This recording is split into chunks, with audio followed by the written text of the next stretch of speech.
this last day of the first mid-con conference of AIOC, respected chairpersons and my dear friends. I'm extremely happy to be here. And the topic on which I'm going to talk today is a little different. This is exploring newer skylines after unexpected surprises post-operative. Can I please have the audio? There's an audio in it, in a very low tone. Yeah. So, this was, I have no financial interest in anything I'm going to talk today. This was a female which was 28 years old female who came to me with cataract in bilateral both eyes, -33 in right eye and -35 in left eye. She had high myopic glasses, history of high myopic glasses. And she had a myopic fundus, but somehow she did not have posterior stiff ulna. We excluded by ultrasound and other methods. There's not much of myopic degeneration. And on doing our biometry, found the emetropia was at -19 and -18, which is very, very unusual for us. And it was not possible to get some such type of a IOL. So we tailor-made these IOLs. Now these lenses, these eyes, we know that end up in hypermetropia. So first, our right eye, we targeted 2.5 myopia with -17.5 IOL. But she wanted freedom for glasses. So we targeted 4 diopter myopia in left eye. But this is what we ended up in. It was a huge surprise. Right eye plus 4 diopter hypermetropic, and left eye plus 1.75, 6.9 either eye, and we did not know what to do. So a myopic turning into hypermetropic is very, very difficult to adjust. Please put down that, put it down. I'm talking because it was not there. So anyway, we thought of how to give her freedom from it for IOL exchange or a piggyback IOL, because we couldn't think of IOL exchange. So we did a pentacam and we found that the anterior chamber depth was sufficient. There was no other problem. The thickness of the cornea was okay and counts were all right. We did a refractive correction, spherical equivalent, digital measurements, and we found out she had nearly 4.5 spherical acceptance with 6.9 vision. So looking into all these parameters, we had to decide on either a piggyback or a sulcus fixated IOL. So we thought of putting a sulcus fixated IOL, and this was my first experience in it.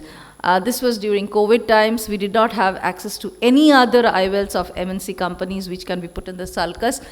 Ideally, it should have been a hydrophilic over a silicon over a hydrophilic, or a hydrophilic over a silicon this time, but this was a hydrophilic over a hydrophilic.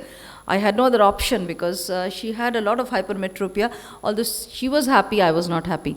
So this, most of us who are doing phakic IOLs would be acquainted with these type of lenses, and this was nothing different, just 4 haptics, thin haptics. We used 6.5 in the first eye, right eye, and this was the formula was 1.5 into the spherical equivalent. And just like a phakic IOL, you can see the posterior chamber IOL sitting in the bag beautifully. And we used 2 side ports horizontally opposite and 2.8 millimeter keratoome to make the main wound.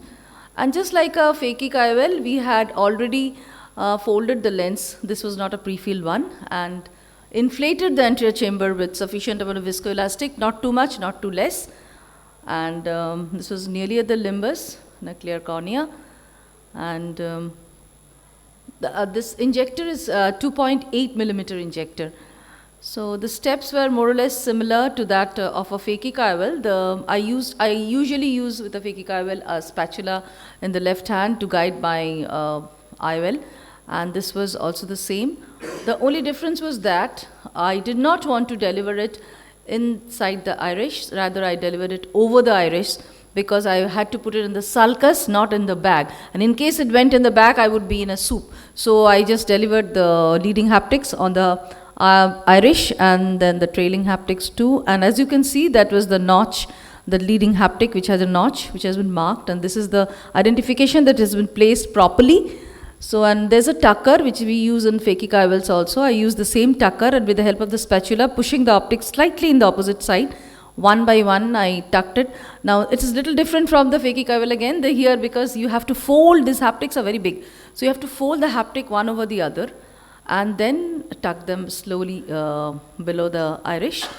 Usually in phakic IOL, we deliver the first leading haptics inside the, like below the iris, and then we go for the trailing haptics. But here I did it differently. As I said, this was my first experience, so I'm a bit slow in it. And again, once I finished the leading, then I went for the trailing haptics, and in the similar way folded the haptic one over the other. And finally the last one. It was not that difficult, but okay.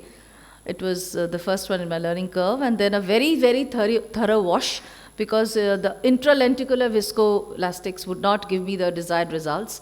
So, and then asking the patient to look at the Purkinje lights, and I waited for a minute to ensure that the lenses were properly in position.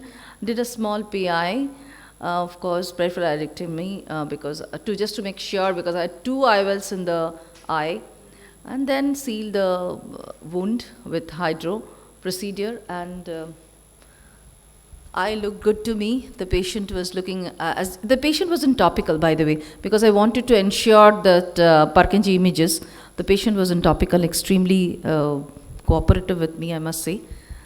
And after a very thorough wash, and so this was the post-op. Very good AC depth, and her vision was 6/9 unaided, nothing else that I could expect. It was just great.